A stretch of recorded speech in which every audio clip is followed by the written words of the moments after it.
Someone asked me why I didn't do a PhD or a master's in the Islamic world.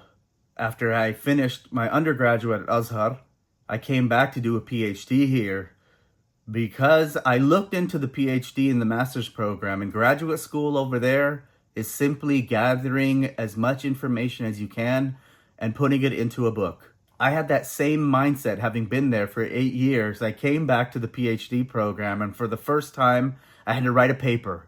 And that first paper I wrote for Dr. Jackson's theology class, I wrote a paper on taklifu ma la yutaq.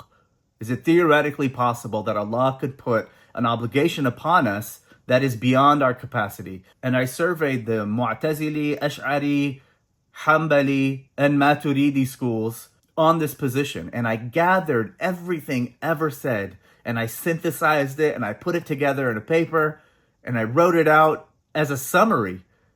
And when Jackson looked at it, he said, I could have read all this myself. What's the point of all this? And then he looked at my bibliography and he said, you're not engaging with anyone here.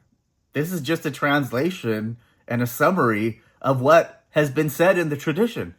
Slowly, I had to unlearn what I thought was scholarship and learn how to move away from the explicit text and use that text to launch myself into other arguments that were occurring in the world at large, but use our tradition as a basis and as evidence. And that's what we're learning how to do in our IOK seminary graduate certificate program. We ground ourselves in our tradition, but we engage with arguments from the academy as we bridge both worlds, inshallah.